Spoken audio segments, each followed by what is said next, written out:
bom dia a todos, obrigado pela presença. Deixa eu pôr o celular no pra cá. Que nem eu falei, o pessoal está gravando porque minha mulher acha que eu estou no bar bebendo, então é uma prova de eu falar que eu estava aqui dando aula. É difícil acreditar, né, que está aqui dando aula, né, no sábado, mas tudo bem, legal.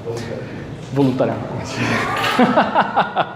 Ok, pessoal, então o objetivo dessa aula de hoje é discutirmos a respeito das criptomoedas, do Bitcoin, e todo mundo está curioso, né? À toa que essa sala está cheia.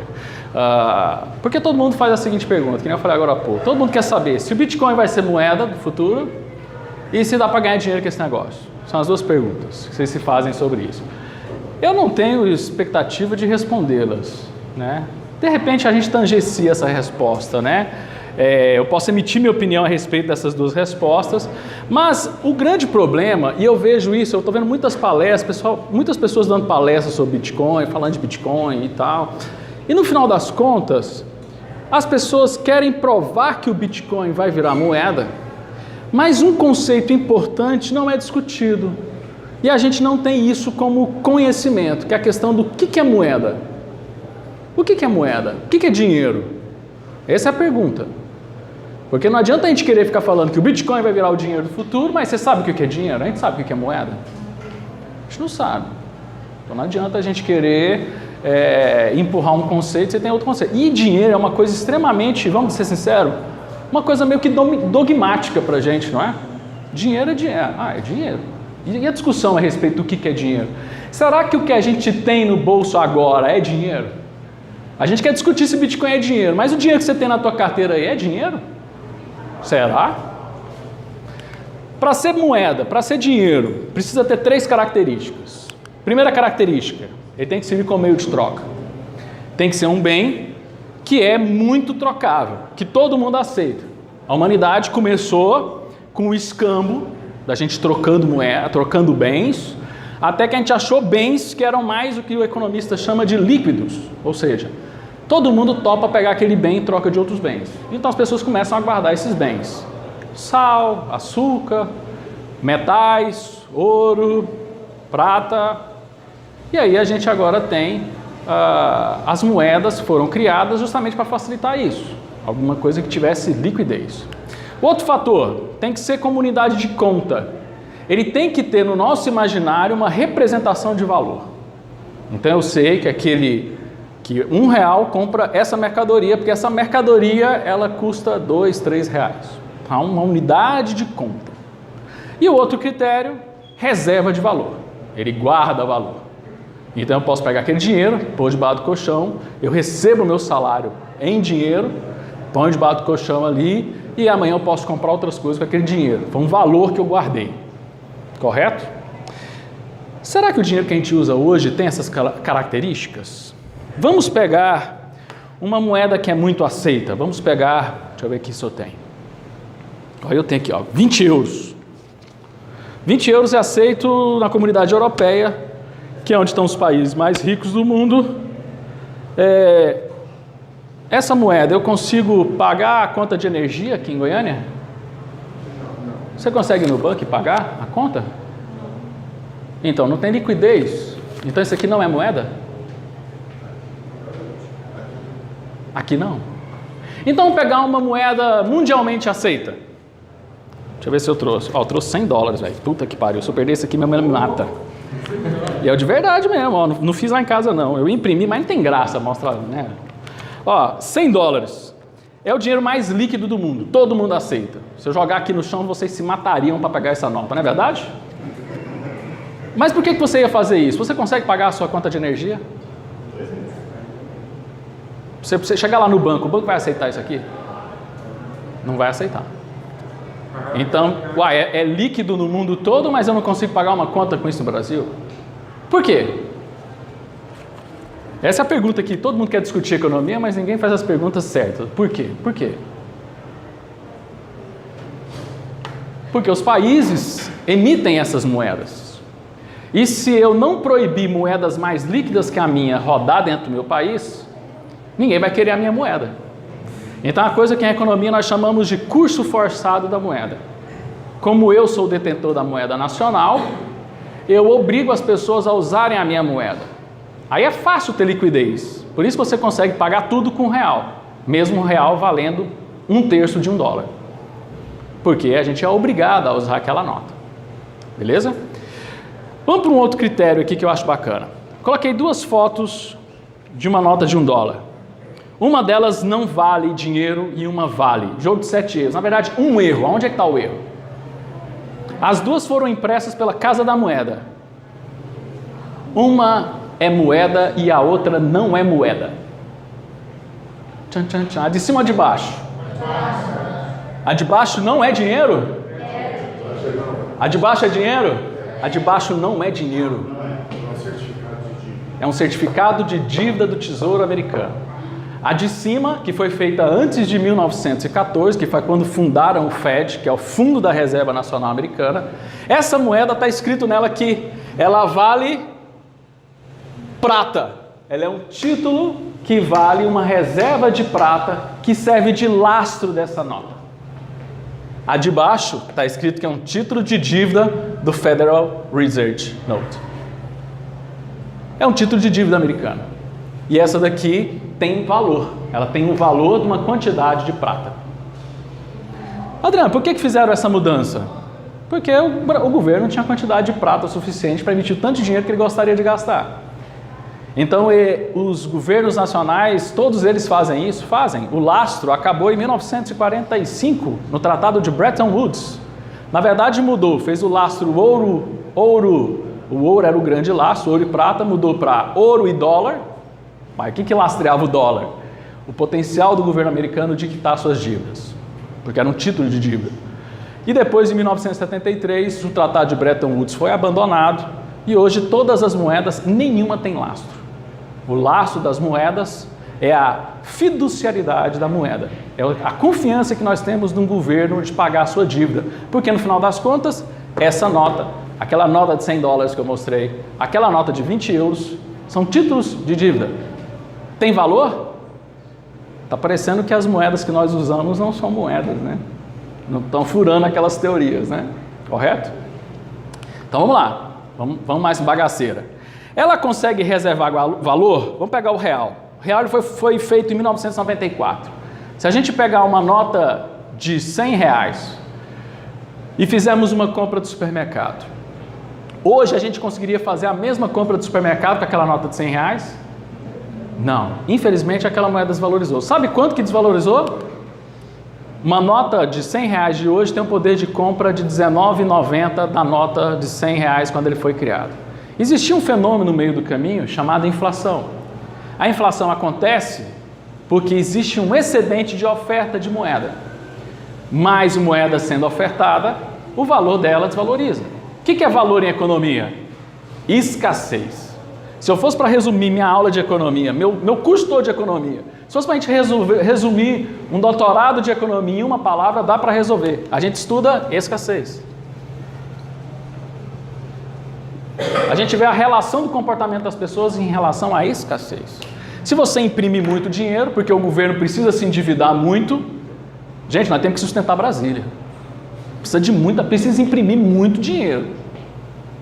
Então, quando imprime muito dinheiro, esse dinheiro desvaloriza. Ele perde poder de compra. Adriano, isso acontece com a gente, que é um país subdesenvolvido, vive endividado. Nos Estados Unidos também acontece. Se a gente pegar a mesma conta, para o poder de compra dos Estados Unidos diminuiu 68%.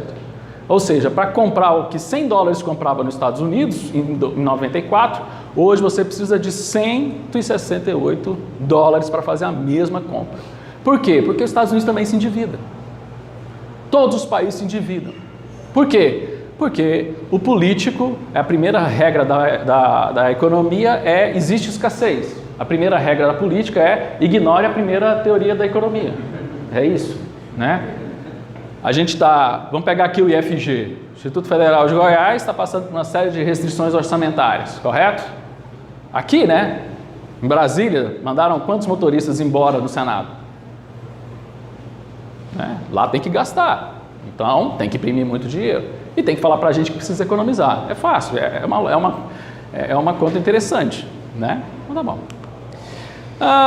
Então vamos entrar, já que eu joguei minhoca na cabeça de vocês, que a ideia era essa, vamos agora falar o que é Bitcoin.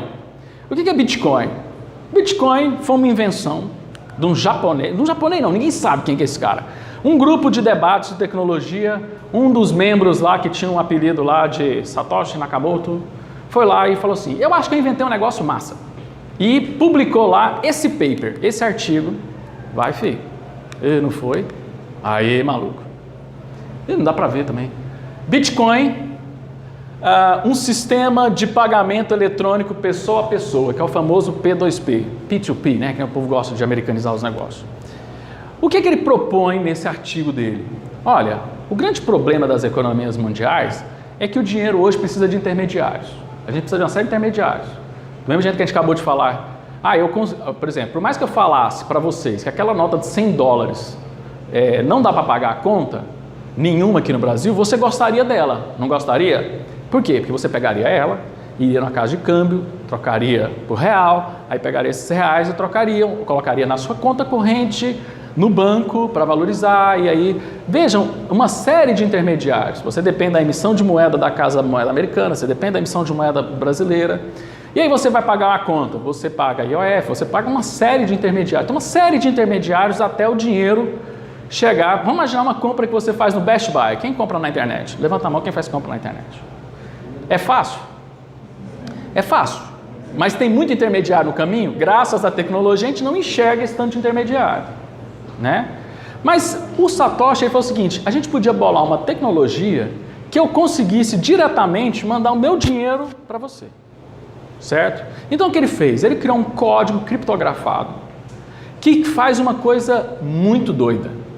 Ele dá propriedade física para algo digital, um código.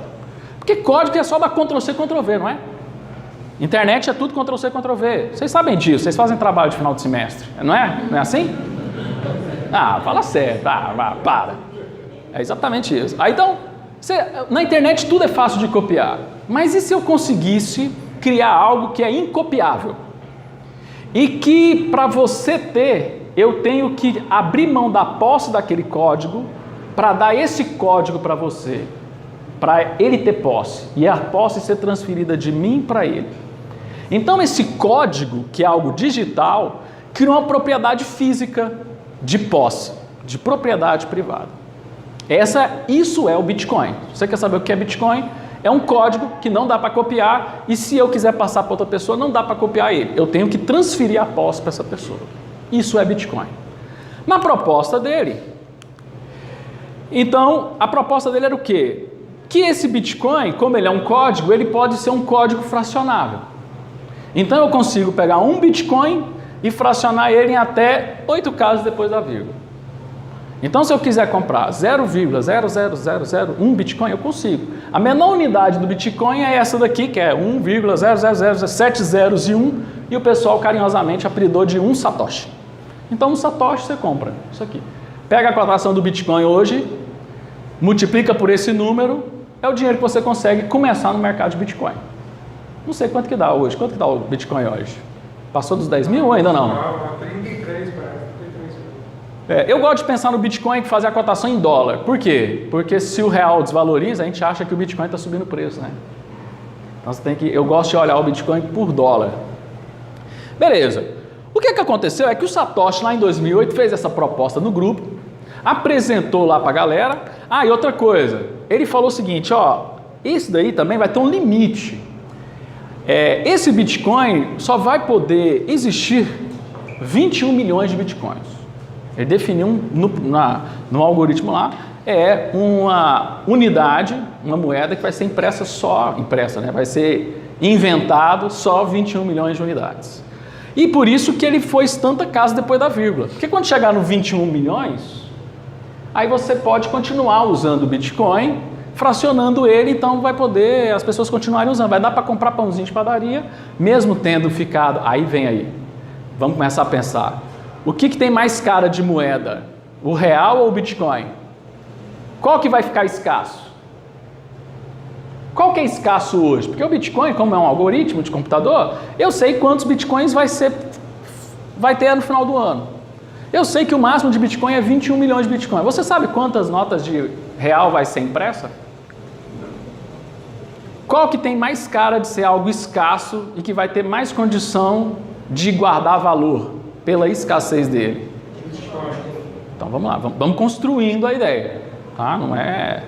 Então, quando chegar nos 21 milhões, vai ser algo escasso. Quem tem, tem. Quem não tem, acabou.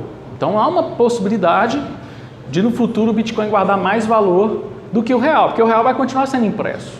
Dependendo do próximo presidente do Brasil, nós vamos ter uma impressão muito grande de dinheiro, porque tem muita conta para pagar. Tá? Mas isso daí era coisa de nerd, de um grupo lá, aí eles ficavam brincando lá de trocar esses, né? Pegava lá o código e vamos tentar quebrar, e tal, vamos ver se realmente é fácil de transferir, aí um transfere para o outro. Era algo que a gente chama em economia de colecionável, figurinha de nerd. O Bitcoin começou com uma figurinha de coleção de nerd. Até que um dia um nerd que tinha uma pizzaria e um outro nerd que tinha Bitcoin falou assim, vamos fazer o seguinte, eu quero comprar a pizza sua, mas quero comprar com Bitcoin. Aí o cara falou assim, então legal. Então no dia 22 de maio de 2010, ocorreu a primeira transação comercial de Bitcoin. Um cara comprou, usando 10 mil Bitcoins, ele comprou 2 pizzas no valor de $25. Ai, que doideira. Gente, de boa. Naquela época, o cara da pizza levou prejuízo. Porque até então só ele que aceitava o Bitcoin como meio de troca. Certo? Ninguém trocava Bitcoin com valor de troca de mercadorias. Era uma brincadeira de nerd. Mas o que aconteceu? Essa operação foi extremamente rápida. Porque hoje você pode pegar um Bitcoin, colocar dentro do seu celular. E mesmo com o seu celular offline, você tem esse Bitcoin, eu posso transferir esse Bitcoin para o celular dele. Acabou, sem intermediário, instantâneo. Porque é um código criptografado, então não tem como copiar, não tem como ter o rolo no meio da história. Então as pessoas começaram a ver utilidade, né? Os utilitaristas lá, que começa com Stuart Mill, e vamos ter o expoente do utilitarismo com a Revolução Marginalista, com os economistas Val Haas, Jevons e Karl Menger, da Escola Austríaca de Economia. Você vai ter essa eclosão do entendimento de que algo escasso, que tem muita utilidade, vai ganhando valor. Tudo bem, Adriano, mas essa troca, a gente pode fraudar essa troca. Pode ou não pode? Pode. É factível de fraude. Então, como é que o Bitcoin vai ter uma troca entre eu e você e vamos gerar uma certificação garantindo que aquela troca realmente existiu e realmente eu tirei um Bitcoin e te dei um Bitcoin. Para entender isso, a gente tem que entender o que é o mecanismo chamado blockchain. Blockchain é a tecnologia por trás do Bitcoin. Na verdade, para mim, se perguntar assim, o que é mais importante, o Bitcoin ou o blockchain? O blockchain é mais importante, porque é o que dá segurança para essa troca de informação entre eu e você acontecer, e ser certificada, e ser auditada. Falando em auditoria, o que vocês acham que criou? Para entender isso, o que causou a crise de 2008? Entendimento, assim, podem falar, não tem problema não. Não vou falar que está errado. Hã? Emissão de moeda em excesso, o que mais? Emissão de moeda em excesso sempre teve, mas especificamente a crise de 2008. É uma coisa que um professor chamado Stanford Ikeda, ele é professor da Universidade de Nova York, ele tem um livro chamado Processo de Mercado, o estudo do processo de mercado. Ele faz uma análise que eu acho que é muito importante. Ele fala assim, em economia tem causa e consequência. Algo causa algo na economia que causa uma série de níveis de onda de consequências. O problema é que às vezes a gente acha que as consequências são o que está causando, a gente não consegue enxergar a causa inicial. Então, se fosse para mim falar, aí muita gente pode falar assim, é os títulos imobiliários, foi uma crise do setor imobiliário, foi uma crise dos bancos, foi uma crise do capitalismo, né? Os nossos colegas marxistas aqui do campo FG falam, a crise do capitalismo acabou, então é uma crise... Pergunta, no final das contas, o que de fato foi o causador da crise de 2008? Foi um problema de certificação. O governo americano estava fazendo uma expansão igual parecido ao nosso, Minha Casa Minha Vida. Exatamente parecido. A diferença é que aqui o Brasil usou a Caixa Econômica Federal. Então poderia dar casas, fazer financiamento de casa para pessoa pobre que não tinha condição de pagar, que a Caixa Econômica bancava a conta. Nos Estados Unidos, quem assumiu isso foi o setor privado. E para fazer o setor privado girar esses títulos, Foi necessário fazer um pequeno conluio do governo americano com o que nós chamamos da Big Three, que são as 3 grandes certificadoras que dão nota para títulos nos Estados Unidos, no mundo, né? Que é a Moody's, Standard Poor's e Fitch Ratings. O que aconteceu? Esse pessoal deu nota boa para título que não valia nada. Quando o pessoal viu que não valia nada, todo mundo vendeu e deu merda no sistema. Foi isso. Resumo da ópera. Se fosse para resumir a crise de 2008 em 4 palavras, é isso. Foi um erro de certificação.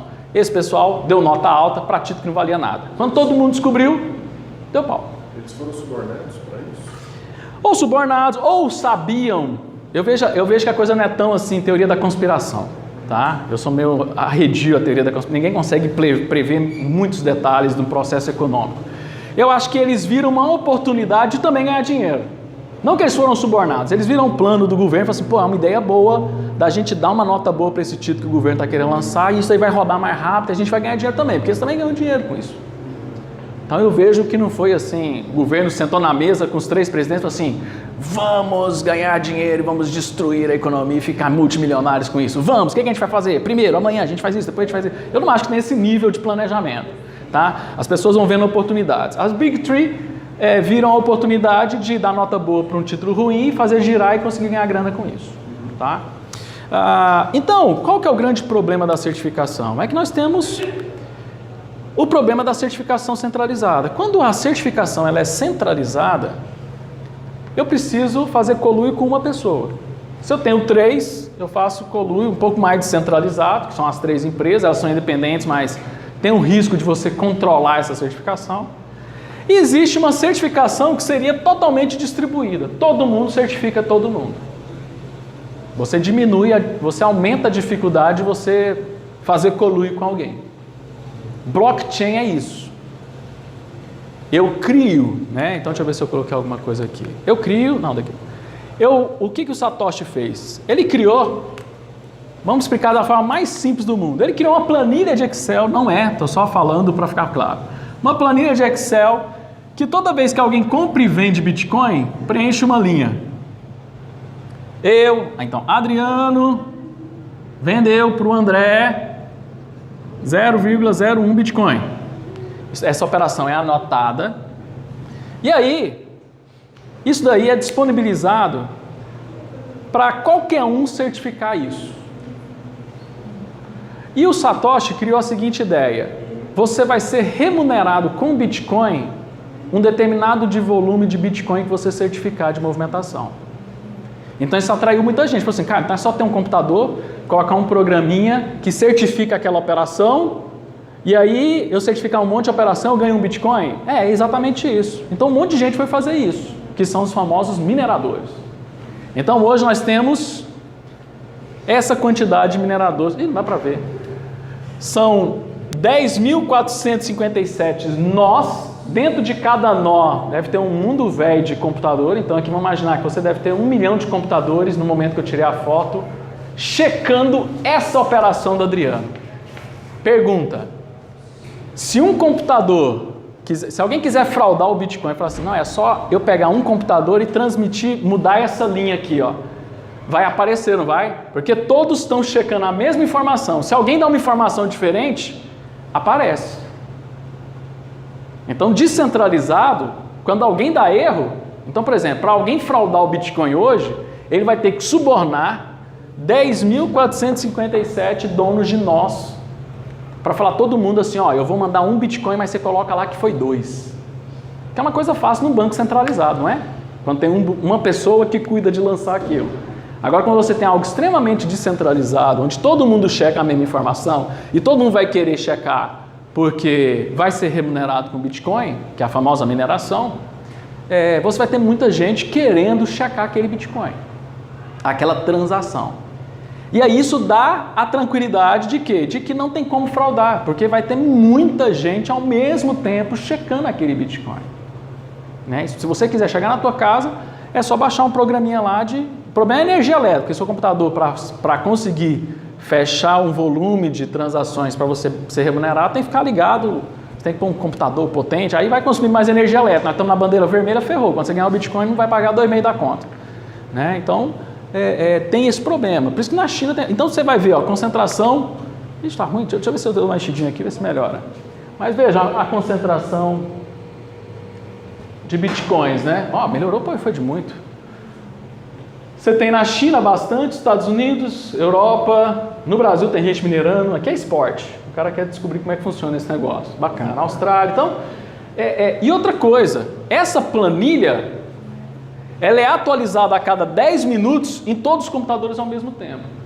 Então vamos imaginar que você tem um computador com potência computacional suficiente para fraudar todos esses nós. Você vai ter que fazer isso em menos de 10 minutos.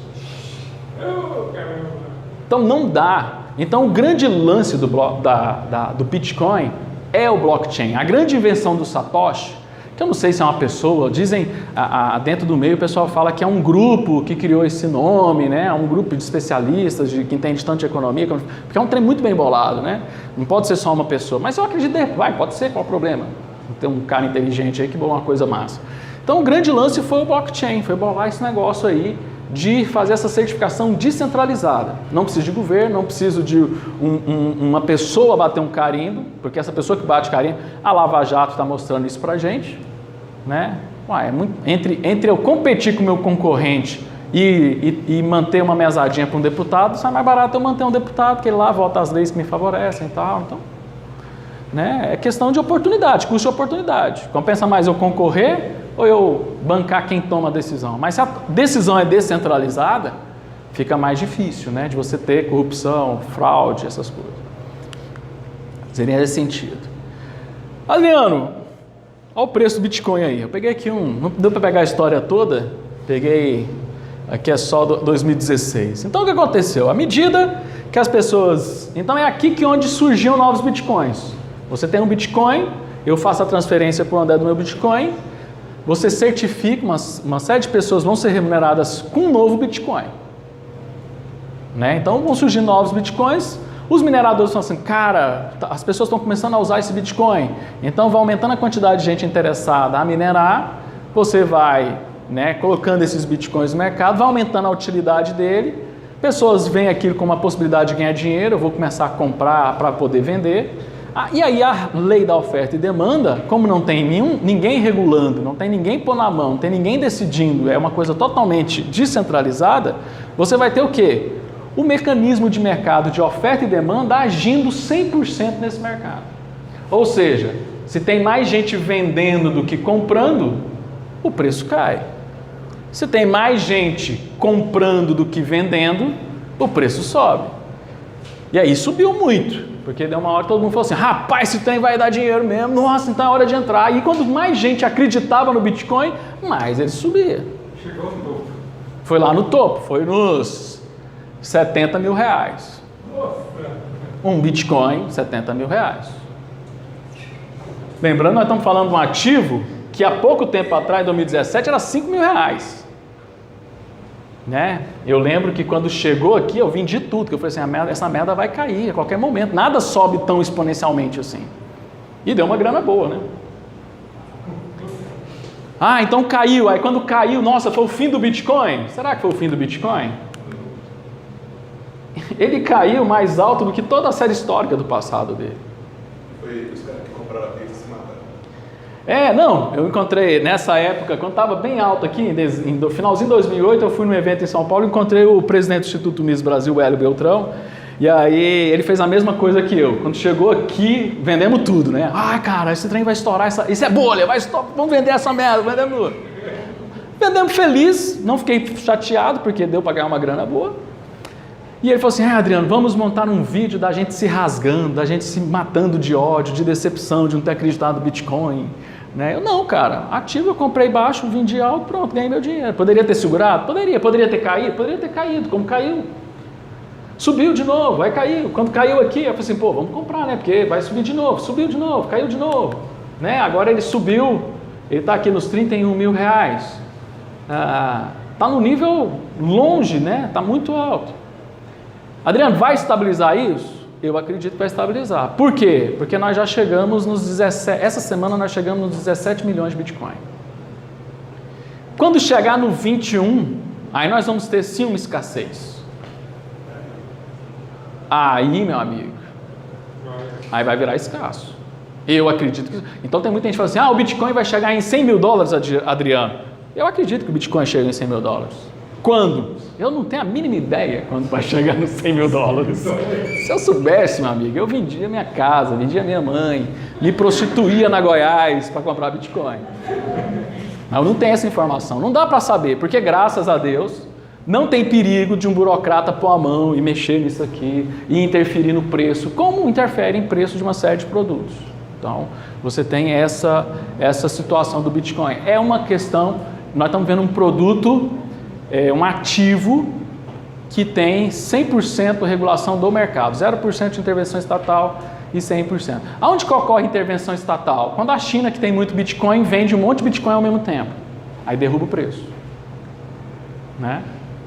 Então, é uma das formas do governo controlar isso daí. Adriano, então você está falando para mim que o Bitcoin é um inimigo do governo, porque o governo vai interferir nisso. Ele não tem como auditar você. Então o Bitcoin é ilegal no Brasil? O que é ilegal no Brasil? Cocaína. Cocaína é legal, certo? Declaração de imposto de renda, você pode ir lá declarar quanto de cocaína você tem? Não. Eu ganhei um dinheirinho vendendo cocaína, foi para pagar a faculdade. Eu não uso, não uso. Né? Né? Um pouco, claro, eu consumo um pouco, é pouco. Né? Se Bitcoin fosse legal no Brasil, não tinha um campo na Receita Federal para você declarar Bitcoin. Então, só do Brasil, existem países que é proibido sim, tem uma lista de países que é ilegal, se tiver Bitcoin vai em cana. Aí o governo pega o Bitcoin do cara. É massa, né? É massa fazer ser ilegal pro servo, pro cidadão, né? Aí no Brasil, ontem eu até estava num jornal, num programa de televisão de internet e tal, aí uma pessoa que estava acompanhando falou assim, Adriano, vai proibir o Bitcoin? O Brasil vai proibir o Bitcoin, proíbe Uber, quer proibir uma... Eu falei assim, cara, você está louco, os caras não querem proibir Bitcoin. O governo quer ganhar dinheiro, quer tributar o Bitcoin. O que o governo quer é tributar o Bitcoin. Quer que você coloque na sua declaração de imposto de renda quanto você comprou e quanto você vendeu, e dessa diferença ele enquadra ganho de capital. Então, em um mês, se você comprar e vender Bitcoin e chegar até 35 mil, você não paga imposto de renda. Se passar de 35 mil, é 15%. Tá? Adriano, compensa declarar... O pessoal está filmando. Pode pausar. Não, brincadeira. Mas tipo assim, vamos pensar no longo prazo. Você é estudante, tem puto nenhum no bolso. Aí você compra 0,10 Bitcoin. 5 mil, 4 mil reais, sei lá. Aí o Bitcoin estoura, explode, você fica rico. Aí você pega lá 400 mil reais e vai comprar um carrão. Um Camaro amarelo para passar aqui na porta da faculdade. Cara, na hora que emitir a nota fiscal do Camaro amarelo, a Receita Federal vai saber assim, de onde veio esse dinheiro? Véio? Se você não tem renda, então para quem vai fazer movimentações, e aí você vai distribuindo, porque é 35 mil no mês, né? Então você pode ir, quem movimenta muito Bitcoin, eu acho que para você que vai usar esse Bitcoin no mercado real aqui, né, de comprar e vender, que compra Bitcoin para poder vender, se você tem essa expectativa de que vai estar pondo muito, vai vender muito, eu acho que compensa colocar, porque senão você não se complica na hora de gastar esse dinheiro, tá? Porque na hora que você for gastar esse dinheiro, a Receita Federal vai perguntar assim, mas você está gastando esse dinheiro, de onde veio? Você não tem renda?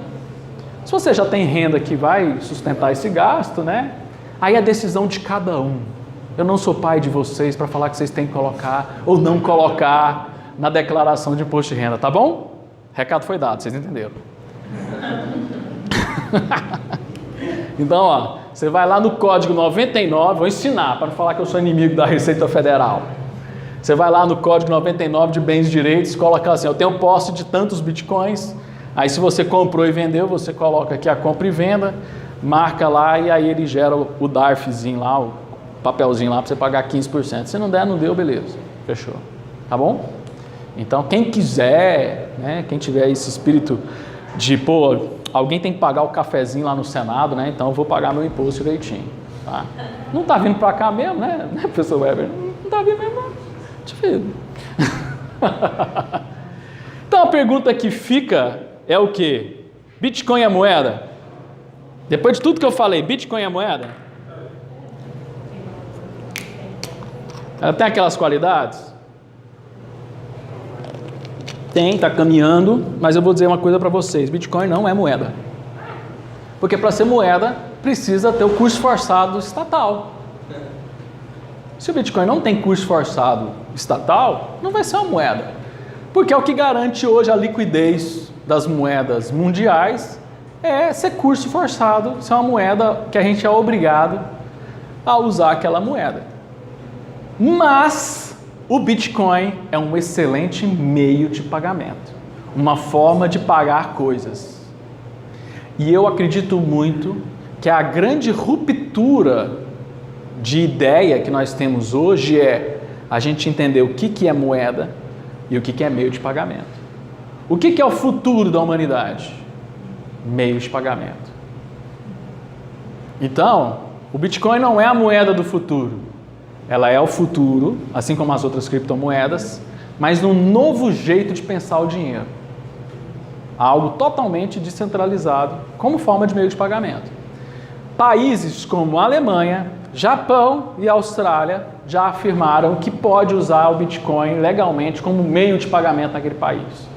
No Brasil ainda é considerado um bem, um ativo, certo? Um ativo que nem uma ação que você compra e vende e ganha dinheiro, mas não é um meio de pagamento. Você não pode pagar a conta com um título lá uma ação da Petrobras, certo? Que é como o governo, a Receita Federal está enxergando o Bitcoin, é um ativo. Mas já tem muitos países que já aceitam como meio de pagamento. E a tendência, gente, no mundo global, no mundo globalizado, onde você entra na internet, entra no Best Buy e compra uma gravata borboleta lá na China e chega uma gravata borboleta da China, é um mundo global. Nós precisamos de um meio de pagamento global. Então, as criptomoedas estão caminhando para serem uma fonte, uma forma de fazer meio de pagamento. Uma coisa interessante que está acontecendo é que, vocês já ouviram falar dos IPO? IPO. Uma empresa, quando quer fazer o lançamento inicial de ações na Bolsa de Valores, ela faz um IPO, ela faz o lançamento, uma oferta inicial de título, certo? O que nós estamos vendo é que está surgindo o ICO. Em vez de eu emitir um título, eu emito uma criptomoeda. Eu emito uma moeda. Por quê? Porque é esse título que vai ser regido pela lógica de ativo, né, de ação, ele ainda vai dar o benefício para o meu acionista dele usar isso como moeda, de usar isso como meio de troca. Então está revolucionando as moedas e vai revolucionar até o mercado de ativos, as criptomoedas. Porque daqui a pouco não vai ser mais o Bitcoin, vai ser o coin da empresa tal, o coin da outra empresa. Nossa, Adriano, vai virar um monte de coin. Vai, já tem 2.000 tipos de criptomoedas no mundo. Bitcoin é só uma. É a que começou tudo isso, é a mais famosa. Mas já tem mais de 2.000. Nossa, Adriano, vai ficar confuso não? Cara, a gente tem tecnologia, mano. Um aplicativo de celular resolve essa bagunça mental. Eles usam o mesmo sistema de certificação? Isso, tudo blockchain. Né? Então muda o nome lá do bloco, né? O Ethereum, tem o Ether, tem essas coisas, né? Tem um monte. Tem criptomoeda mais barata que Bitcoin? Tem. Vou mostrar aqui. Acho que todas são. Todas são, porque o Bitcoin é a que começou, é a que gerou mais credibilidade. O resto é nova, altcoins, né? Que a gente chama de altcoins, moedas alternativas. Tem algumas que são lastreadas no Bitcoin, então tem um monte de coisa desse gênero. A estabilização de preço, então, como eu falei, 17 milhões essa semana. Eu acho que quando chegar nos 21 milhões de Bitcoins, a gente tem a fracionabilidade de Bitcoin e você vai poder pegar um pedaço de Bitcoin e colocar como garantia junto com o ativo da empresa, num ICO. Então, há um universo de possibilidades novas. E eu acredito que o futuro, a forma de como a gente vai pagar nossas contas, vai caminhar para os novos meios de pagamento. Tá? Então, é nessa perspectiva. Blockchain serve só para moeda? Então só para as criptomoedas? Não. Isso aqui são empresas e projetos que usam a ideia do blockchain. Moedas é só esse pedacinho aqui, ó. Criptomoedas. Aqui nós temos o quê? Empresas da área de desenvolvimento, finanças, trocas de informação. Você tem... Cara, imagina se a gente troca... Cara, dá para trocar os cartórios no Brasil por um blockchain?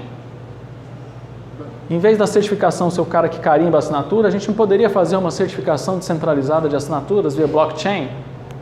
dono de cartório vai ficar muito puto, né? E vai ter mais credibilidade? Vai. Imagina 10.700 computadores certificando a sua assinatura. É uma certeza maior do que o burocrata lá, o dono do cartório que põe o tiozinho. Nem ele que bate o carimbo, né? Ele paga o estagiário lá e bate o carimbo. Coitado do estagiário, né? Já tem empresa, por exemplo, vocês acham que o Uber é revolução? Porque o Uber a gente precisa... O que é o Uber? É um aplicativo que intermedia eu e você. Eu, motorista, e você, usuário. Já tem empresas pensando em usar blockchain para aluguel de carro. Não vai precisar do aplicativo, o blockchain vai substituir o Uber. E eu vou poder negociar diretamente com o motorista via blockchain. P2P. Veja, é uma disruptura gigante, porque a gente está começando a acostumar com a ideia de Uber, já tem uma coisa que pode revolucionar o próprio Uber. Né? E vocês que são aqui, estudantes universitários, vocês vão formar daqui 1, 2 anos, é esse mundo que vai existir lá. É esse mundo que vai existir para vocês. Então a gente tem que estar preparado. Você tem que começar a pensar em, será que no meu negócio, será que na minha profissão, eu estou estudando turismo, eu estou estudando engenharia, eu estou estudando engenharia mecânica, mecatrônica, cabe blockchain na minha profissão? Cara, cabe. Olha o tanto de gente que está entrando nessa ideia. Você reduz custo de transação e você dá mais confiança, porque a decisão não é centralizada. Quem garante o seu produto? Quem garante aquela metodologia? Quem garante aquela técnica que você desenvolveu? Um blockchain resolveria isso. Correto?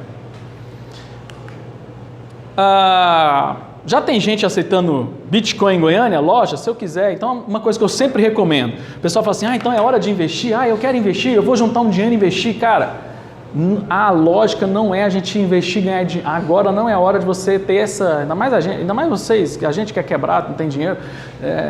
Não dá para você falar assim, aí você vai viver sempre aquela neura, desde quando... Né? Quando eu juntar um dinheiro eu compro Bitcoin. Cara, assim a gente não junta dinheiro. Quando a gente pega um pouquinho, a gente vai ali na esquina no bar e bebe. Não é isso que a gente faz? Não, cara, não vamos trabalhar com essa ideologia de um dia eu vou juntar dinheiro e ficar rico. Não existe isso, né? A gente não junta. Se a gente juntasse, a gente já estava rico. Então, a gente tem pouca grana. Cara, compra lá R$100 de Bitcoin. Põe lá, aí manda para o seu celular. Aí vai, tem essas lojas, né? Você joga lá, coinmap.org. As empresas que aceitam Bitcoin aparecem aqui. Tem isso aqui são duas adegas, que é uma adega, esse que eu acho que é um restaurante, e tem essas outras empresas que aceitam, acho que é indústria e tal. E aí eles pegam e vai lá, testa, compra alguma coisa, vai no Best Buy, eu acho que tem gente no Best Buy que aceita Bitcoin, faz a experiência, porque eu acho que o que nós temos que aprender hoje, para preparar para essa mudança de paradigma, é a gente aprender a usar a tecnologia. Compra lá R$50. R$50 dá para comprar? Acho que dá. Acho que a compra mínima é R$50. Na Foxbit é R$50. 250? Ih, fudeu, desculpa. Continua, é mais barato. Aonde? Continua. Tá, aí você compra lá baratinho, uma quantidade menor, fracionado mais, e você compra lá alguma coisa, põe porque tem as wallets, né, as carteiras no celular, então você pode pegar esse Bitcoin, como é um código, e esse é o bacana, é um código que é tua posse. Que você sabe exatamente quanto ele vale. Quanto que um Bitcoin vale? Um Bitcoin. E no máximo vão existir 21 milhões de Bitcoins. Hoje você tem R$1 no bolso. Quantas notas de R$1 tem para a gente ter a sensação de escassez? Você não sabe, o governo está imprimindo aí. Ó. Casa de papel, está imprimindo. Os caras estão lá, a jogada lá de imprimir o dinheiro. Vão imprimir meu próprio dinheiro. Pô, aquela série é interessante, né? Vou resolver o meu problema de dinheiro e imprimir meu próprio dinheiro. O governo faz isso, né? Eu vou até fazer um spoiler. Quem não viu, no último capítulo o cara fala... Não? Tá. Então eu não vou poder falar que o Homem-Aranha morre no final do Guerra Infinita. Desculpa, galera, desculpa. Desculpa, galera, desculpa. Eu perco o amigo, mas não perco a piada. Então o negócio é o seguinte, velho. À medida que você tiver mais gente aceitando... Aí o Bitcoin não vai ser mais um ativo, porque hoje o Bitcoin é um ativo especulativo. Eu compro esperando subir. Quando sobe eu vendo. Quando mais gente aceitar Bitcoin, ele vai de fato assumir mais a característica de meio de troca. Eu vou poder começar a usar o Bitcoin para pagar a conta, usar o Bitcoin, vou poder receber em Bitcoin, vou poder aceitar Bitcoin, vou poder fazer um monte de operações com Bitcoin. né? Hoje na Suécia, você paga o metrô com Bitcoin. Já está virando realidade, não é algo tão distante assim da gente. Então, por quê? Porque o avanço tecnológico está cada vez permitindo mais a gente usar isso. Você põe seu Bitcoin no celular e sai. Adriano, se eu perder meu celular, eu perdi meu Bitcoin? Perdeu. Porque a certificação é evitar fraude na operação e não na posse. Você perdeu, acabou. Nossa, velho, mas pensa o seguinte, mesmo com R$100 na mão, você está perdendo dinheiro. Esse real está desvalorizando a cada minuto. Você prefere confiar no que não dá para saber o valor ou ao que realmente dá posse, que tem um valor intrínseco nele? Porque o Bitcoin, ele vale um Bitcoin. R$100, amanhã não vale R$100. Ele compra menos que R$100, né? Então, eu acredito que o Bitcoin vai passar por um processo, assim como as outras moedas, vai passar por um processo de maturação do preço, achar o preço onde a oferta e demanda vai estabilizar ali, quando chegar nos 21, e quando chegar nos 21 vai virar escasso pra caramba, porque quem tem, tem. Quem não tem e quiser comprar, vai ter que pagar o preço que a oferta pedir. Então, é uma tendência sim. Então, qual que é a melhor hora de comprar o Bitcoin? Agora. Hoje, amanhã, depois, não sei. Mas se você tiver para comprar, tem que ser algo que você... É um ativo de risco? Um cara chegou um dia para mim e falou assim, Adriano, Bitcoin é massa? O cara é massa. E é perigoso? É perigoso. Nossa, mas é massa, mas é perigoso? É massa e é perigoso, funciona, é interessante, é certificado, é uma tecnologia muito bacana, mas ele hoje está valendo 9 mil, amanhã pode estar valendo 5 mil. Claro, pode. Quando eu compro um título da dívida pública brasileira, o governo brasileiro vai lá e emite o título para mim. Certo. E em alguma medida eu acredito, não sei se eu acredito... que vão te pagar. Que eles vão me pagar, né? Dentro daquele prazo previsto no título, que eles vão me pagar dentro daquele valor que está pactuado. Certo.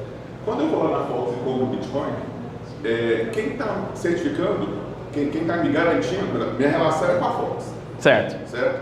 A minha pergunta é a seguinte, não há o risco, considerando que existe aí um poder constituído, né, as grandes certificadoras de risco, de começarem a certificar as Fox e falar assim, olha, essa empresa, ela não merece uma boa nota de risco, e com isso eu começar a minar quem opera no mercado. Aí que tá o massa. E derrubar o sistema como um todo. A Foxbit, eu acho que eu tenho a foto aqui aqui ó, tem a Foxbit, tem essa BrasilX que tem as outras moedas, né? Então aqui ela tem o Bitcoin para vender, tem Ethereum, tem outras, tem o Bitcoin Cash, Litecoin, o Ripple. Então olha só, isso daqui tá valendo R$3. Então você compra um pouquinho. Então, quem que são essas empresas? Não, essa daqui não, por enquanto. Quem que são essas empresas? São exchanges. Na verdade, elas são só balcão de venda e troca. É só um balcão. O que ela tem lá? Quando você abre o Foxbit, o que tem? Tem a relação de um monte de gente vendendo Bitcoin e você pode entrar na relação de gente que quer comprar o Bitcoin. Não tem problema. E vamos imaginar que o governo queira, por exemplo, a Rússia começou a fazer isso. Ela foi começar a achar assim, eu vou sabotar fechando as exchanges. Justamente isso. As exchanges usam Bitcoin para dinheiro para tráfico de drogas. Prostituição e tal. Vou fechar a exchange. Fechou a exchange. O cara que tem um Bitcoin, eu continuo usando o Bitcoin sem a exchange. Eu preciso da exchange na hora de transformar, no caso da Rússia, em transformar diretamente aquele Bitcoin em rublo, em real. Se eu quiser transformar o meu Bitcoin em real, eu preciso de uma exchange. Acabou as exchanges. Vamos imaginar, o governo fecha todas as exchanges achando que essa é a solução. A galera continua com Bitcoin. A própria Foxbit eu acho o máximo. Quando alguém pede para me indicar alguém, eu indico a Foxbit, porque a primeira recomendação que eles fazem, compre o seu Bitcoin e não deixe com a gente. Leve para você. Porque se amanhã o governo vir fechar a gente, o seu Bitcoin está com você. Porque se ele fechar a gente e o seu Bitcoin está aqui, você dançou. Porque a posse é do dono, é de quem tem o Bitcoin. Então fechou as exchanges, quem tem Bitcoin? Tem Bitcoin. Vai começar. Aí eu acho que é interessante, é mudança de paradigma. Quanto mais o governo proibir o Bitcoin, mais ele vira meio de troca mais rápido. E mais escasso fica. E mais dá valor e mais gente vai querer aceitar o Bitcoin. Então eu acho que o Brasil, vendo a experiência mundial, fez essa paradinha. Não, pode até declarar imposto de renda. Se você tiver um rendimento de até 35 mil, você não vai pagar imposto. Declara, fala que você tem. Somos amigos. Justamente porque ele viu que esse negócio de proibir vai dar mais força para o Bitcoin. Ele vira meio de troca mais rápido. Porque, por exemplo, se eu não uso o Bitcoin de forma especulativa, comprando e vendendo, eu vou ter que gastar esse Bitcoin de alguma forma. Vou gastar ele aonde? Nas lojas que aceitam Bitcoin. Aí, meu amigo, o real acabou. Se todo mundo tem Bitcoin, só usar o Bitcoin para comprar coisa, acabou. Né? Então, é uma mudança de paradigma muito boa. Sem curso forçado. Na verdade, ele está ajudando a ter curso forçado do Bitcoin, né? Tem um outro tipo de empresa que estão surgindo, que são as empresas que mexem com arbitragem de Bitcoin. Uma delas que tem no Brasil, que eu acho interessante, é a Atlas Project. O que esse pessoal faz? Olha que massa. Os caras têm uns robôs lá, não é do Bolsonaro, é uns robôs, não são bolso-robôs, são robôs capitalistas, não são bolso-minions, né? Então, esses robôs, o que eles fazem? Como a informação do Bitcoin é descentralizada, acontece que numa exchange pode estar vendendo Bitcoin num preço, porque é um balcão de negócio, então tem gente querendo vender e gente querendo comprar. As operações são fechadas dependendo do volume. O volume das exchanges não é igual. Então há uma chance do Bitcoin estar sendo vendido aqui mais caro do que aqui.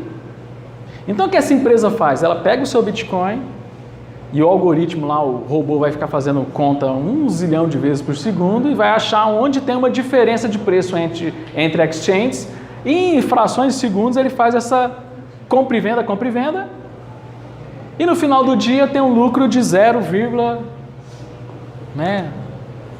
Você põe lá 1 Bitcoin na mão do cara, no final do dia tem 1,000023 Bitcoin. Ela cobra 50% desse lucro, aí então você vai ter 1,000115, né? Bitcoin.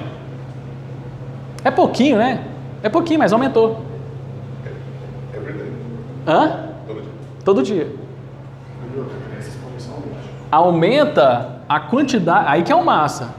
O trabalho dela é aumentar a quantidade de Bitcoin. Então elas não são, muita gente acha que essas empresas elas ficam lá esperando baixar para comprar e depois vende. Não, ela trabalha diário, todo dia.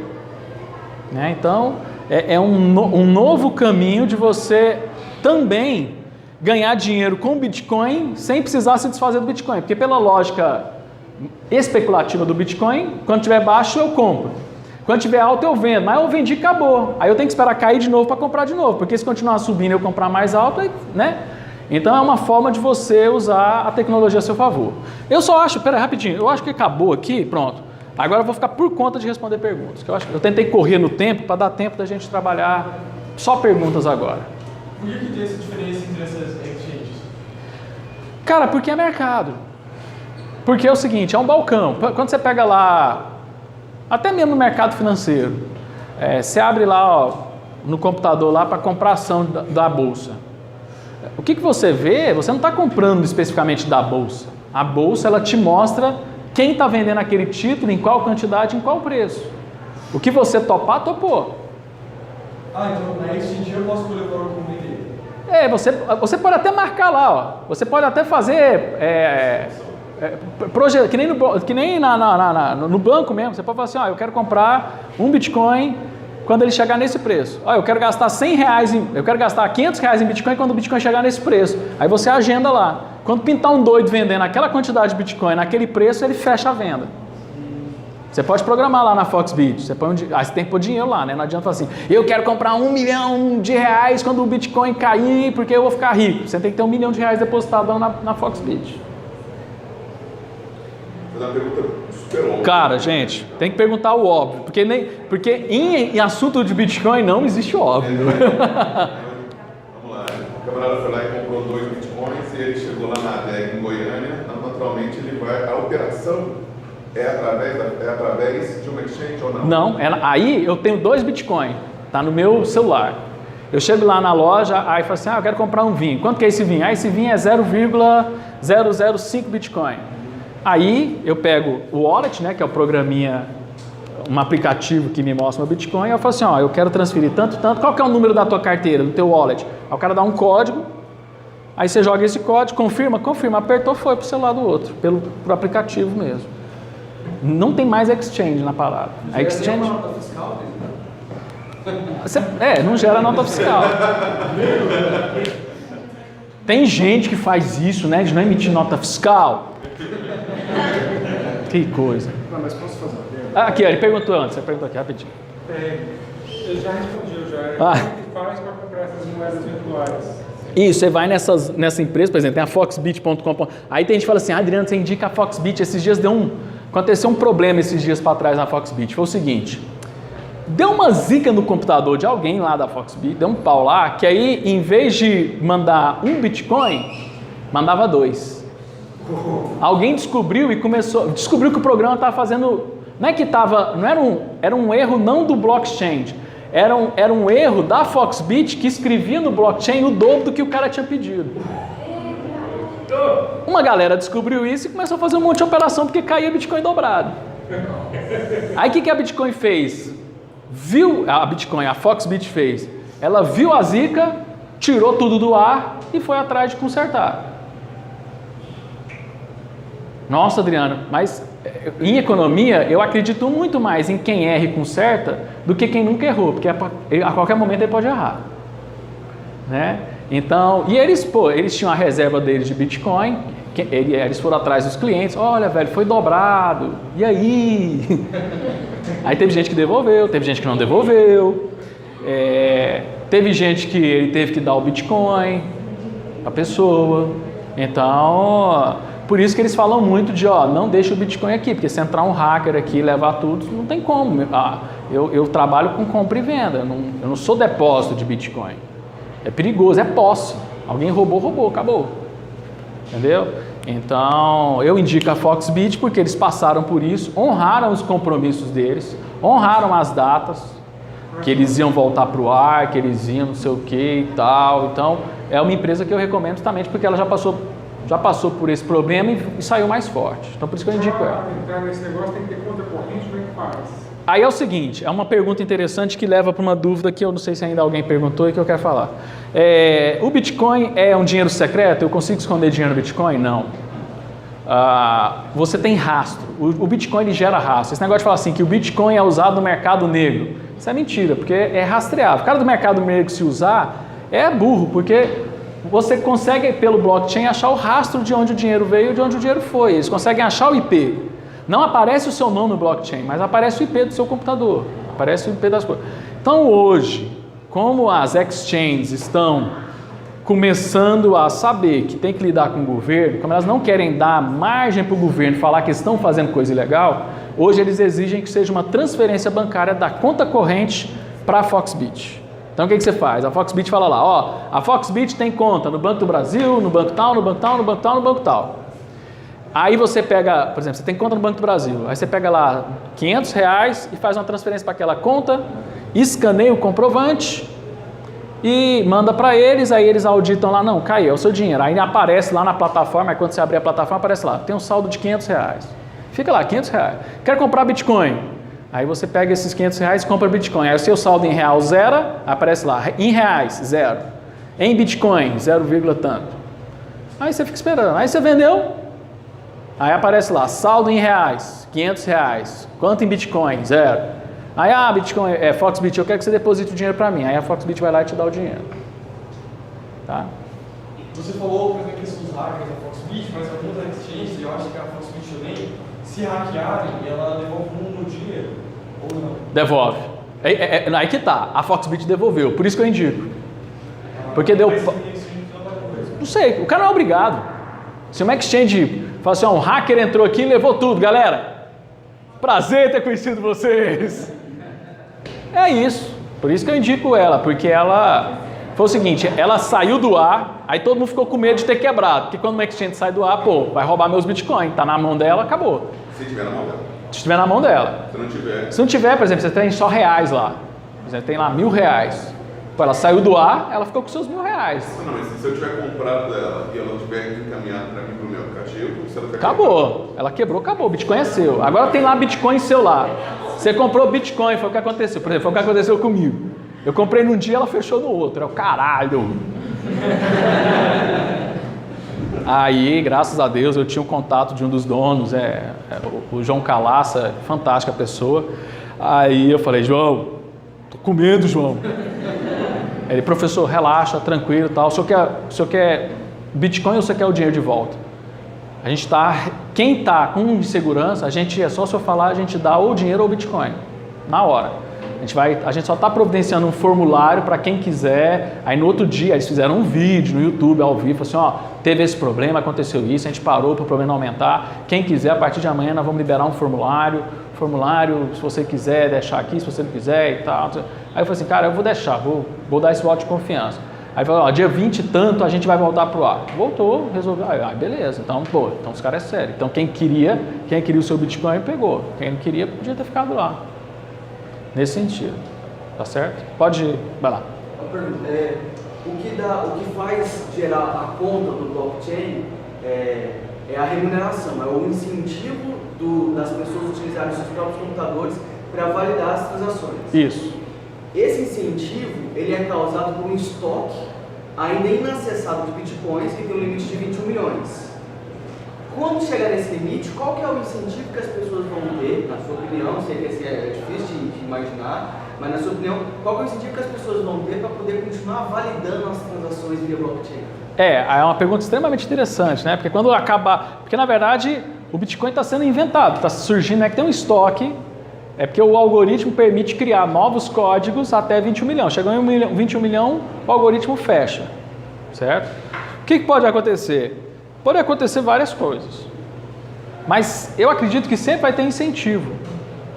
Você pode fragmentar mais o incentivo do cara, mas o blockchain vai estar... É aquilo, que incentiva o cara é o valor do Bitcoin. Quanto mais caro o Bitcoin, mais gente vai estar querendo minerar. Quando chegou no limite, você pode fracionar aquelas quantidades de Bitcoin, porque vai chegar num valor interessantíssimo do cara receber menos Bitcoin do que ele receberia, mas ele vai estar recebendo mais dinheiro, nesse sentido.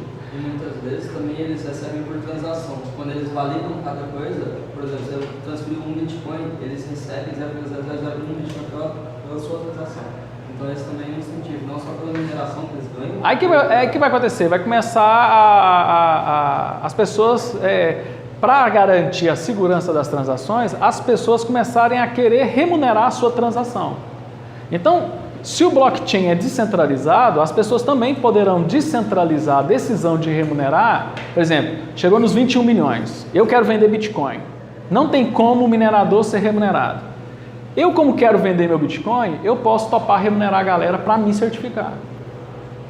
Então, às vezes, as pessoas podem começar a abrir mão do seu pedacinho de Bitcoin para poder validar a sua operação.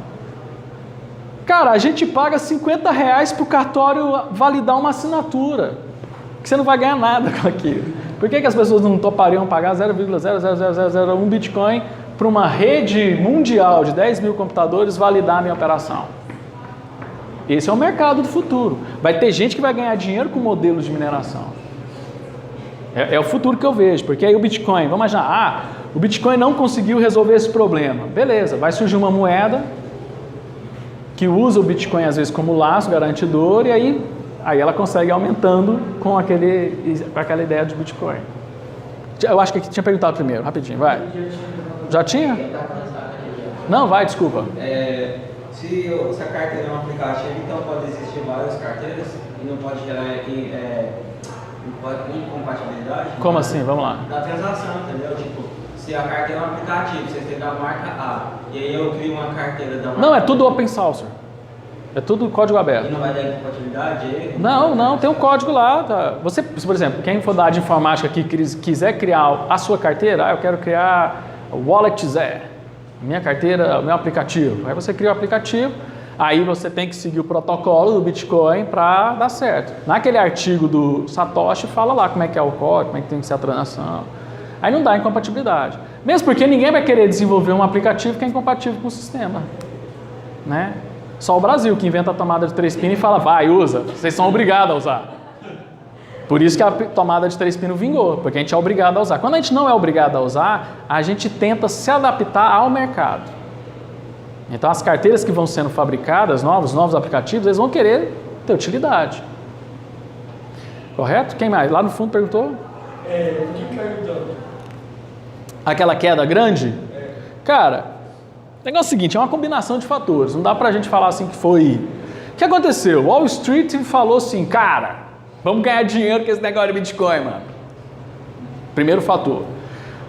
Wall Street estava sinalizando que ia, porque existe uma modalidade de fundos que você usa alguns ativos como laço daquele fundo, né? Então você, por exemplo, pode criar um fundo lá que vai remunerar 15 CDI mais o resultado da SP. Isso acontece. Então começaram a criar fundos. Então, por exemplo, falou assim, Wall Street, a bolsa de valores está aceitando Bitcoin. Não. Ela criou um fundo que o rendimento dela é pareado no rendimento do Bitcoin. Então você criou um movimento de falar assim, cara, então eu vou comprar Bitcoin. Então teve um movimento forte, conduzido pelo Warren Buffett, né? O grande dono do globalismo mundial. O cara fala, gente, vale a pena comprar o Bitcoin porque agora a gente vai ter fundo com Bitcoin. O que aconteceu? Todo mundo saiu comprando Bitcoin. Aí o preço começou a subir. Todo mundo que tinha medo de comprar Bitcoin falou assim, cara, esse negócio está valorizando, vamos comprar também. Então vamos comprar. E todo mundo foi comprando. E aí, quanto mais gente querendo comprar, sobe. Aí o que aconteceu? Um monte de país falou assim, peraí. Trem bagunçado é esse, nós não estamos ganhando nada com isso. Receita Federal, pô, ninguém está ganhando nada com isso. Aí começou, não, vamos proibir, vai proibir. A China falou assim, não, nós vamos proibir. A Rússia prende dono de exchange e fala assim, não, esse negócio aqui tem que acabar. Deu desespero na moçada, vamos vender essa. Por exemplo, imagina se a China fala assim, é proibido o Bitcoin amanhã. Hoje vai ter uma venda recorde de Bitcoin na China, todo mundo vai querer se livrar disso. Muita gente vende, o preço cai. A escassez acaba, o preço despencou. A China não vai proibir. A China mudou de ideia. Ufa, então vamos voltar a comprar. Aí volta a subir. Então, por isso que eu acredito... Hã? Então é normal ele oscilar? É normal, é ativo especulativo. É normal oscilar e vai oscilar. Quanto que ele vai? Ele vai parar de oscilar? Não, eu usei a palavra estabilizar. Ele vai ter um fecho mais previsível de possibilidade de previsão, de você saber que ele vai gerar naquilo, porque o nível de escassez dele vai ser, hoje é conhecido, ele sabe que a gente vai chegar no 21 milhões, mas quando chegar no 21 milhões, eu acredito que isso vai dar aquela sensação de escassez. Claro, se alguém achar um jeito de usar esse Bitcoin, de dar uma utilidade monstra para o Bitcoin, tipo assim, ó, a Terra está condenada e para viajar para Marte tem que pagar em Bitcoin. Aí o preço sobe, aí vai subir muito, porque todo mundo vai querer ter tal Bitcoin para entrar no avião. Então, vai depender de como o mercado vai dar utilidade para o Bitcoin. Vai estabilizar? Vai, mas se surgir um fato novo, já era. Então não é culpa da Coreia do Norte? Não, necessariamente. Vem um pessoal falando que eles estão roubando a Coreia do Sul, é por isso. Aí fala lá, os caras até abraçou a mão, deu beijinho no outro. A França lá, o Macron lá fica, babou lá no Trump. Esses caras são, é só movimento, né? É só especulação. Você falou aí a questão de você às vezes perder o Bitcoin caso perca o celular.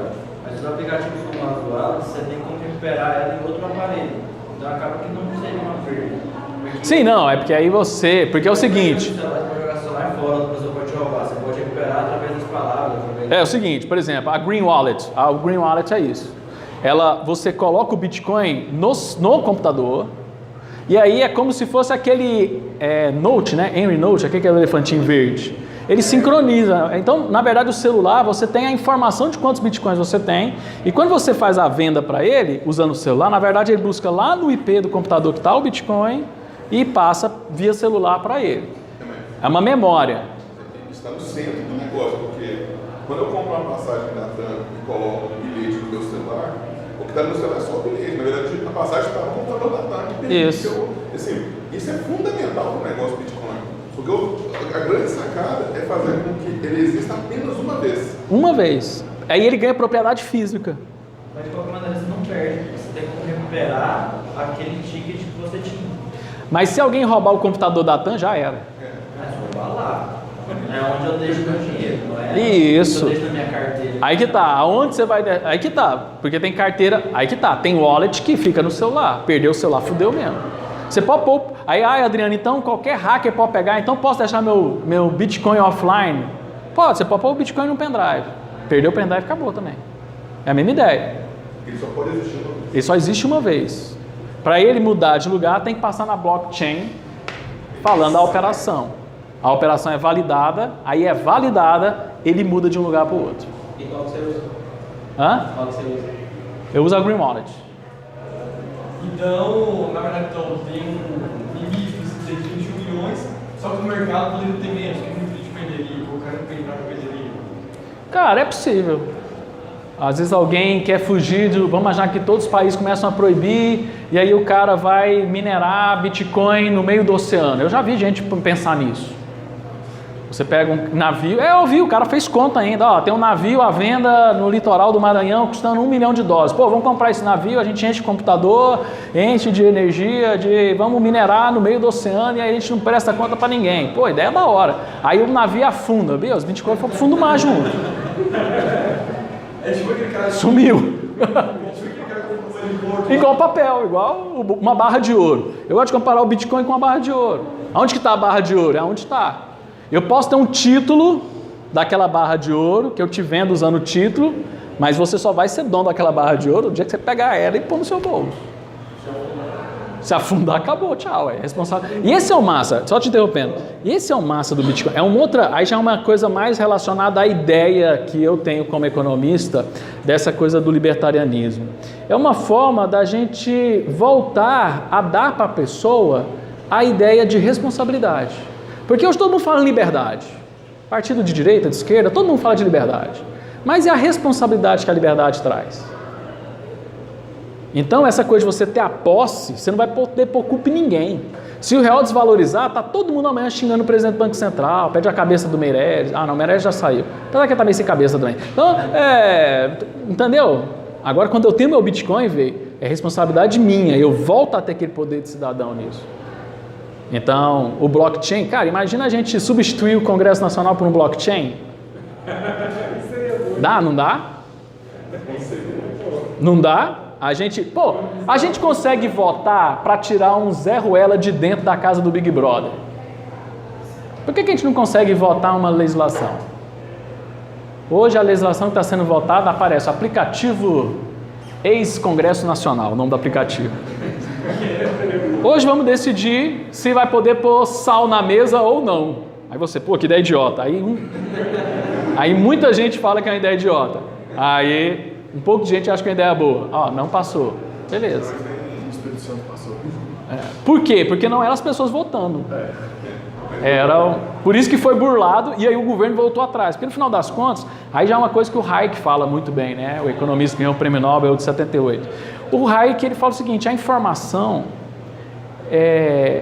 não tem como a gente fazer um computador que absorve a informação de todo mundo. A informação está dispersa.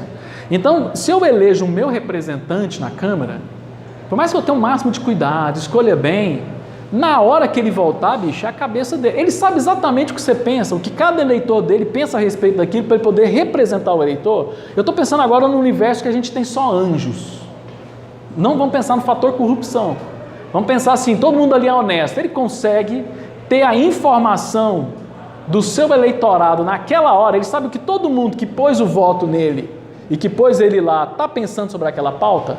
Não tem como. O Hayek diz que isso é impossível. O princípio é esse. E o princípio é esse. Eu estou me representando. Eu, como cidadão, eu abro mão. Gente, democracia é um trem muito doido. Eu abro mão de todos os meus direitos de cidadão e delego para outra pessoa. E esse cara vai decidir a minha vida. Democracia é isso.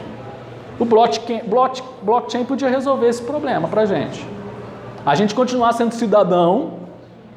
Ah, Adriano, mas a população é alienada e vai votar coisas estruxas. Tá, em teoria dos jogos a gente aprende que quando a gente perde numa jogada, a próximo lance da jogada a gente fala assim, pô, votamos errado, vamos pensar em melhorar? Melhor do que esperar 4 anos, né? Diga. Se vai acabar com o número de Bitcoin 20 milhões, né? Beleza. Aí tem as outras criptomoedas, igual a Ethereum, beleza, tá crescendo então. Aí tá, você não acha que quando atingir 21 milhões, as outras criptomoedas também podem servir como meio de pagamento e ser uma atratividade de tal modo que o Bitcoin resolve isso, entendeu? Porque você vai ter várias criptomoedas. Pode. É que eu estou falando, cara, nós estamos caminhando para cada empresa não emitir mais ação, cada empresa emitir a sua moeda. Aí esse conceito de escassez do Bitcoin pode, tipo assim, ele vai... Ele é escasso, mas ele perde utilidade. Então escassez com utilidade, é a combinação. É o paradoxo da águia e do diamante que o Adam Smith não soube resolver e que o Karl Menger resolveu no livro Princípios de Economia, em 1879. Eu vou falando baixinho para não ficar gravado, que eu errei a data. É vergonha, né? O cara da escola austríaca não decorar o ano que o Menger lançou o livro dele, é vergonhoso. Vai ser, né, cara? Fechei agora, beleza. Vai ficar espaço e depois os outros ganham e vai perder. Cara, e esse é o massa, a gente não sabe. A coisa vai ser dinâmica, vai depender de como o mercado vai aceitar. Isso que transforma a coisa boa. Por exemplo, o real está desvalorizando. Pô, seria legal poder receber em dólar, porque o dólar está valorizando. A gente pode isso? Não, porque alguém decide por nós. Então a gente vê o mercado tem esse preço, que isso que eu falei, responsabilidade. Liberdade tem um preço, a responsabilidade. Então, a gente vai ter que ser responsável pelos nossos atos. E eles podem trazer coisas boas ou ruins, mas é uma decisão sua. Você falou a questão de que a crise de 2008 foi consequência da questão da massa certificação. E como uma sociedade libertária abre essa certificação? Cara, blockchain, cara. Mas a blockchain dá para certificar tudo até propriedade privada, o que é meu, o celular que é meu. Sim. A sociedade libertária, nós temos que entender uma sociedade libertária, o conceito principal é a propriedade privada. Aí daria uma outra aula, né? A gente precisaria de mais de algumas horas para explicar, porque eu acredito que não existe bem público. Então isso é um fator fundamental. Hoje nós temos bens que deveriam ser nossos e o governo falou para ele que é público. Por exemplo, a gente não pode intervir aqui, ó. Se Adriano, quiser comprar um ar-condicionado e pôr aqui para melhorar a qualidade da minha aula, é perigoso receber um processo administrativo por mau uso da máquina pública, né? Por depredar a máquina pública. Vai depender. Você pode ter comprado e doado. Hã? Vai ter que comprar e doar. Eu vou ter comprado, não tem como ter. Entendeu? Então a sociedade libertária precisa da propriedade privada. E o registro blockchain seria o primeiro lance da sociedade. Por exemplo, o que eu acredito? Se um dia a gente conseguir ter uma sociedade libertária, para ela começar, ela tem que ter um primeiro lance de blockchain para tudo. O que está no nome de quem? Propriedade privada para todo mundo. Aí o cara faz as trocas. Aí surge o movimento de mercado dentro da sociedade libertária. Aproveitando a ideia de blockchain. Então, só para linkar a ideia. O Brasil ganha muito das coisas que não tem como.